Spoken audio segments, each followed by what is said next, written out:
Okay, this is take two. My phone ran out of memory. Okay, this video is to explain to you cheap mods.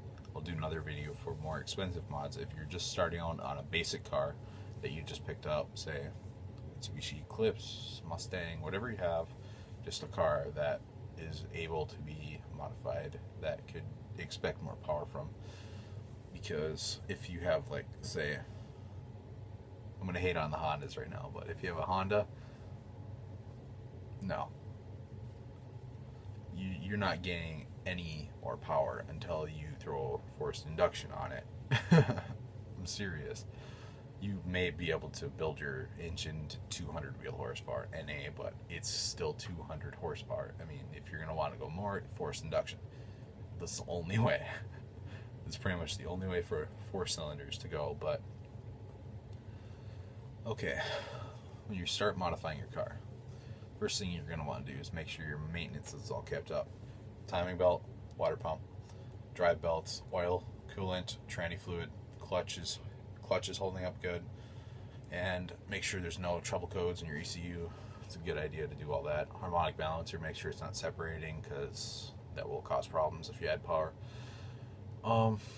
Yeah, just make sure it's all good. Oil, I suggest, if you're going to be running some good horsepower, 50%, 100 more horsepower, 150 horsepower more, you're going to want to go synthetic or something that is stronger than just the cheap Pep Boys brand garbage. Just go with Mobil 1. Amsoil is the best, in my opinion. Royal Purple's good also, but first thing, okay, now we start talking about mods. Exhaust is the first thing you really want to mess with, because if you're going to do an intake, your car's breathing in more air, it's going to want to get it out. So why bottleneck it, really? So you're going to want to do exhaust. First thing, if you want to go the cheapest bottom line, cheapest way to do an exhaust is to get probably a high flow catalytic converter. Pick those up for, I don't know, 80 to 200 bucks, anywhere between there. Or do a test pipe, which I live in Michigan, there's no emissions testing, so straight pipe all the way. But exhaust, catback would be the next cheapest. Turbo back, if you have a turbo, would be the next, and so on and so forth. But a header it kind of falls into its own, because you can expect headers, go bottom line eBay crap for like 90 bucks, you can get a header. If it's NA, fine, it doesn't really matter, but if it's turbocharged, you're going to be weight on it, and it's going to crack the welds, and you don't want that. So, catback, I just use an eBay catback. It doesn't matter, it's 3-inch, good for over 400 horsepower, it sounds good, and it's stainless steel, so why not? It was 100 bucks, and I did do a video a while ago, and there's a sound clip at the end. It sounds pretty mean when it goes into boost, I'm not gonna lie. It sounds sort of like a Subaru, but not really. It's got that deep tone, but yeah, you get what you pay for. But at this point, I really didn't care about exhaust, because I was gonna do exhaust cutout anyway. But downpipe, depending if your car's turbo, this is just gonna run for an Eclipse, but my downpipe was 120 bucks. It's Megan Racing, I think. It's 3-inch. My whole exhaust is 3-inch. There's no bottlenecks. There's no step downs. There's no cat. It's just straight 3-inch from the turbo all the way back. NA, if you want to do an exhaust, I would suggest, if it's a 4-cylinder, 2 1/4 is plenty. You don't need any more than that. Turbo, if you're looking for under 400 horsepower, 2.5 inches is fine. Over 400 horsepower, you want 3-inch. 3-inch is gonna sound way better, but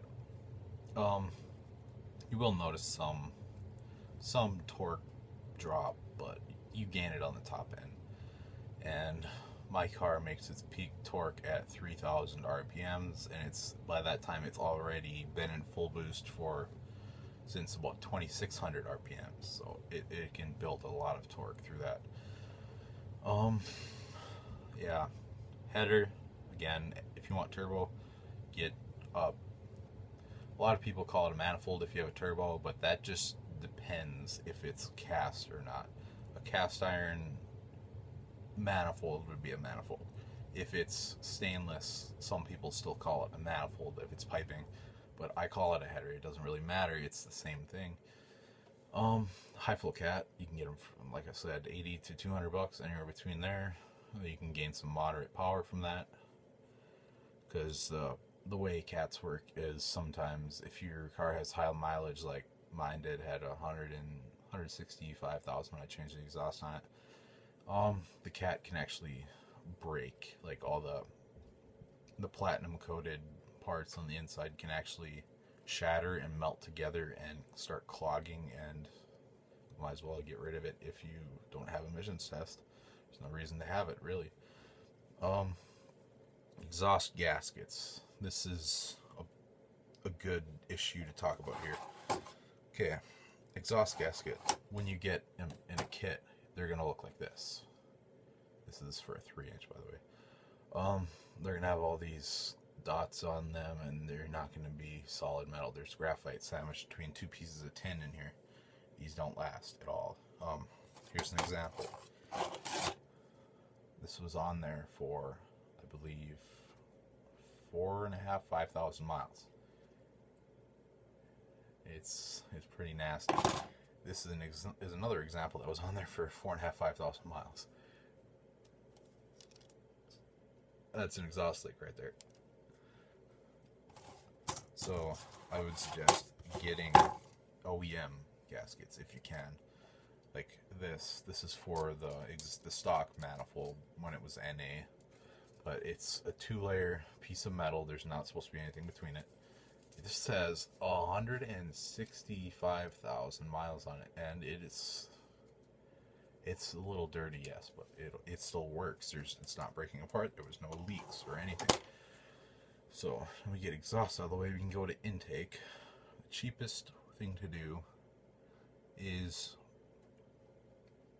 probably just to go with a mass airflow adapter and filter, because depending who you buy your panel filter from, it'll run you 30, 40, 50 bucks.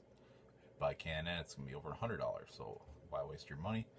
Get something basic like this. It's just a regular cone filter. This is just a plastic adapter that bolts right onto your mass airflow with the 4 bolts that are stock on it.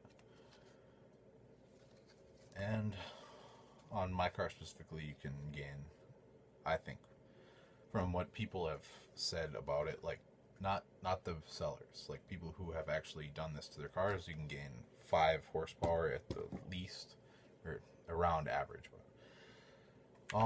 I'm not using that on my car. That's brand new. It's for sale, by the way. This is what I had on my car, since my mass airflow was modified and it didn't have the bolt pattern anymore on it. This is a 4-inch to 2 3/4-inch adapter. You can buy it at AutoZone. It was like 10 bucks or something. It's a little piece of aluminum tubing in there just to get it a good angle. It's in my other video. You can go see it. It's sat nice in there. And just a cheap pod filter. This was, I think, 9 bucks. This was on there through the winter, mind you. It's through the winter. It was on there for a few months. It's still relatively clean. It's not rusted like some of them you can buy. If you see them, like for example, the blue ones, the blue colored ones with the raw metal looking mesh, like there's metal mesh on here. If it looks like it's just looks like this shiny, stay away. It will rust and you will have issues. They probably won't be big issues, but I wouldn't bother. Like I said, this is going to be your cheapest. It'll probably run you 20 bucks, 25 bucks with the filter. You can just upgrade your panel filter if you want. It's not going to gain you anything versus a paper filter. I can guarantee you that K&N filters are overrated.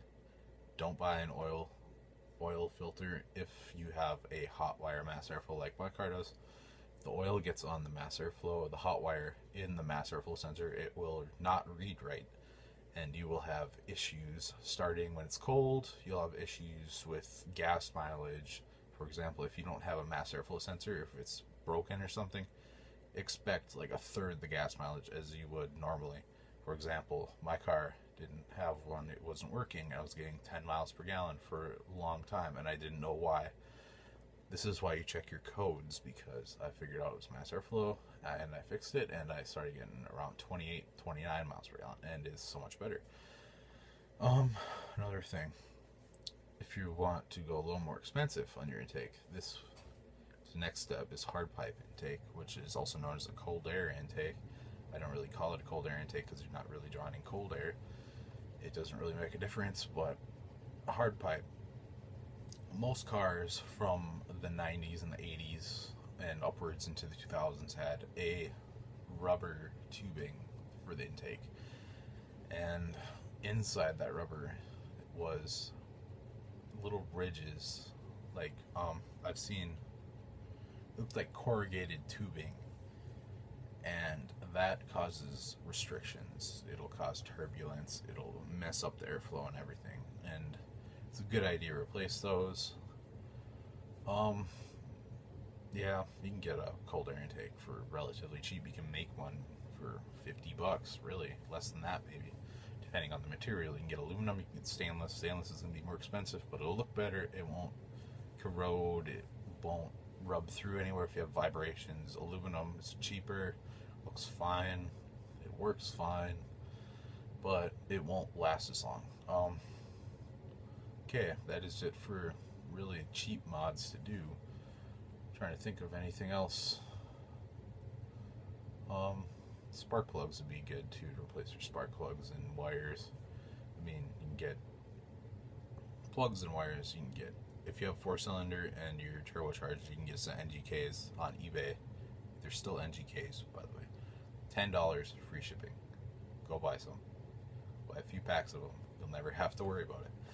Plug wires. Magna-Core makes some for my car, and they are $130, I believe, for 8mm, which is, you're not going to get any power out of it, mind you. It's a good idea to replace it if you need it. It's a good idea to go a little bit higher quality, because why not? Especially if you're going for like higher horsepower, 400, 500, 600 horsepower, somewhere around there. Yeah, that's it really for cheap mods, and I'm going to be making a video for more expensive mods, which it's gonna, the list will be a lot longer and more extensive and more fun and a lot more expensive, mind you. So thanks guys for watching, and I will talk to you guys later.